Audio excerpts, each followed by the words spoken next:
তো hello guys, কি অবস্থা সবার? আশা করি সবাই ভালো আছেন। তো আজকে নতুন একটা মুভি নিয়ে আপনাদের সামনে হাজির হয়েছি। তো চলুন শুরু করা যাক। পার্ট 2 শুরু হলে আমাদের সেই দৃশ্য দেখানো হয় যেখানে ক্লাইন্ট ওডিনের পিতা ছিলেন। এটা তার যুগ ছিল। তখন তার শত্রু ছিল মালেকথ এবং তার কাছে অস্ত্রও ছিল। এটা তার শক্তি ছিল।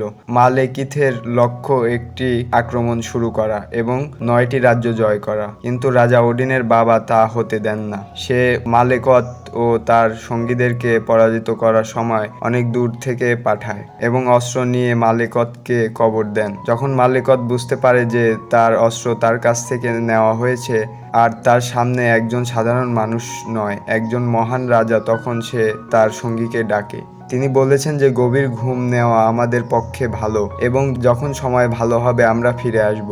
আমরা আমাদের অস্ত্র ফেরত পাবো। মালেকিথ ও তার অদ্ভুত সঙ্গী গভীর ঘুমে। এখন গল্প আসি, মালেকথ তখনও ঘুমাচ্ছিল। ঠিক আছে, এটি একটি পৃথক গল্প।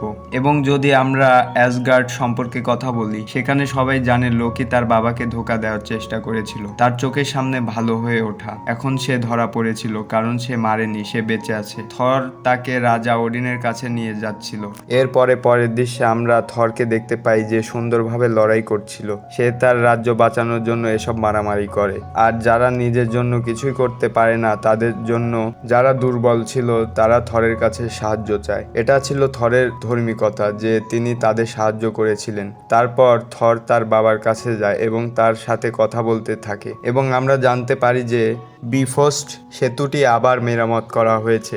এখন এটি কাজ করেছে। রাজা ওডিন থরকে বলেন যে ছেলে, সময় আসছে যখন 9টি রাজ্য এক সারিবদ্ধভাবে থাকবে। তারা জড়ো হওয়ার সাথে সাথে একটি পোর্টাল খুলবে। মালেকিথ বলেছিলেন যে সময় হলে তিনি ফিরে আসবেন, তাই সমাধান হওয়া উচিত। অন্যদিকে আমরা জেন ফস্টার এবং তার সহকারী দেখতে তারা এই বিষয় নিয়ে কথা বলছিলেন যে এই ধরনের পোর্টাল আছে কি।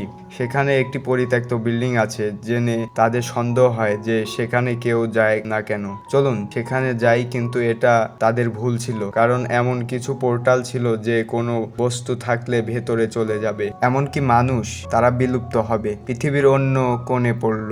জেন যখন পোর্টালটি দেখেছিল তখন সে পোর্টালের ভেতরে পড়ে যায় এবং আপনি জানেন যে তিনি কোথায় পৌঁছেছেন। পৃথিবীর গভীরে, যেখানে রাজা ওডিনের পিতা মালেকিথের অস্ত্র লুকিয়ে রেখেছেন। সে সেই জায়গায় আঘাত করার সাথে সাথে অস্ত্রের সমস্ত শক্তি জেন পালিত হয়ে আসে। বিফোস্ট সেতুর রক্ষকও জানেন। সে গিয়ে থরকে বলে যে তুমি আমাকে জেন ফাস্টারের উপর নজর রাখতে বলেছিলে, কিন্তু আমি তাকে পৃথিবীর কোথাও দেখছি না। তার কি কিছু হয়েছে? তাকে অবিলম্বে পৃথিবীতে পাঠাতে বলে, আমি গিয়ে দেখব।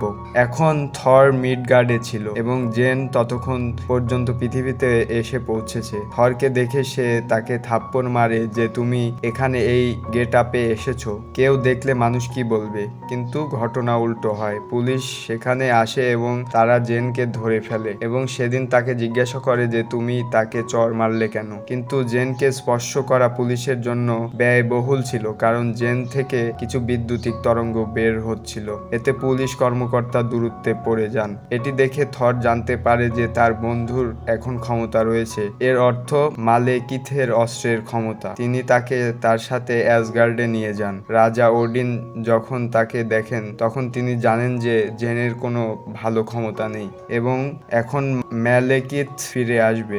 এখন তার অস্ত্র জেনের সাথে সংযুক্ত। জেনের জীবনও ঝুঁকির মধ্যে রয়েছে। তার যত্ন নিন এবং এটি একই ঘটে। মালেকিথ ঘুম থেকে জেগে ওঠে। তিনি তার সঙ্গীকে অ্যাসগার্ডে আক্রমণ করার নির্দেশ দেন, যাতে সে অস্ত্রটি মালেকথের কাছে ফিরিয়ে নিতে পারে। এখন পরে মালেকথ তার আসল গেটআপে ফিরে আসবেন। এখানে এখন মালেকথ জানতে পারে যে তার অস্ত্র জেন ফস্টারের সাথে যুক্ত। সে সেখানে আসে এবং তাকে হত্যা করার পর সে তার অস্ত্র পেতে যাচ্ছিল। এদিকে থরের মা সেখানে আসেন, যিনি জেনের জীবন বাঁচিয়েছিলেন, কিন্তু এ সময় তিনি প্রাণ হারান। সে জেনের জন্য বলিদান করে, কিন্তু তখন অ্যাসগার্ডিয়ানরা সেখানে আসে। মালেকথ এবং তার সঙ্গী ভয় পেয়ে সেখান থেকে পালিয়ে যায়। মালেকথ তখন এতটা শক্তিশালী ছিল না, কারণ তার কাছে অস্ত্র নেই। থর জানতে পারে মালেকথ মালেকথ তার মাকে হত্যা করেছে। সে আক্রমণাত্মক হয়ে সে মালেকথের প্রতিশোধ নেবে। সে লোকির কাছে যায় এবং তাকে বলে যে মালেকথ আমাদের মাকে হত্যা করেছে, আমার সাথে আসুন, আমরা তার প্রতিশোধ নেব। লোকিও রেগে আসে এবং তারা একসাথে সেখানে যায়। থর এবং মালেকিথ যখন সেখানে পৌঁছায় তখন তারা দেখে যে জেন মালেকথের সাথে আছে। সে তার কাছ থেকে অস্ত্র বের করার চেষ্টা করেছে। জেন তার জীবন হারাতে পারে। এই জিনিসটি থরকে ভয় দেখায়, কিন্তু মালেকিথ শীঘ্রই জেনের কাছ থেকে তার অস্ত্র বের করে। থর তার বজ্র শক্তি ব্যবহার করার সময় রাগে আসে। সে অস্ত্র ভাঙ্গার চেষ্টা করে, কিন্তু তিনি এই কাজ করতে পারেননি। এখন মালেকথের কাছে তার অস্ত্র আছে এবং সে এত শক্তিশালী ছিল। মালেকিথ তার স্পেসশিপে সেখান থেকে চলে যায়। তিনি বলেন, আমি সেই দিন আসব যখন সমস্ত রাজ্য এখানে একত্রিত হবে। তারপর দেখি মালেকিথের বিশেষ সহকারী লোকিকে আহত করে। এখানে তিনি থরের জন্য আত্মাহুতি দেন যে মালেকিথের সঙ্গী তাকে হত্যা করবে এবং থর এখান থেকে যেতে পারে। এখন জেন থরকে সেই পোর্টালে নিয়ে যায় যেখান থেকে তারা বিশ্বে যেতে পারে। সেখানে তিনি অধ্যাপক এবং সহকারীর সাথে দেখা করেন। অধ্যাপক তাদের বলেন, আমরা যদি কেন্দ্রে যাব, আমরা মালেকথের 9টি রাজ্য দখল করতে বাধা দিতে পারি। তারপর তারা সেখানে যায়। সেখানে মালেকথ আসবে। তাদের কাছে উন্নত অস্ত্র রয়েছে যাতে তারা সহজেই মালেকথের সাথে যুদ্ধ করতে পারে। মালেকিথও সেখানে পৌঁছায়, কিন্তু এরই মধ্যে একটি পোর্টাল খোলে যেখান থেকে মালেকথ এবং থর অন্য কোথাও আসে। তারপর থর একটি ধারণা হিট সে মালেকিথের স্পেসশিপ নিয়ে আসে এবং তাকে আঘাত করে। এর কারণে তিনি মারা গেলেন। মালেকথ আর সে ক্ষমতা দেখাচ্ছিলেন, তিনি আর নেই। এই লড়াই এখন শেষ। এরপরে থর তার পিতা রাজা ওডিনের কাছে যায় এবং তাকে বলে যে আমি মালেকিথকে হত্যা করেছি। রাজা ওডিন বলে যে থর, এখন আমি অবশ্যই তোমাকে রাজা করব, কিন্তু থর বলে যে এখনো আমি তোমার মতো শক্তিশালী নই। তখন আমরা দেখি রাজা ওডিনের জায়গায় লোকি ছিলেন। এটা দিয়ে পার্ট 2 এখানেই শেষ।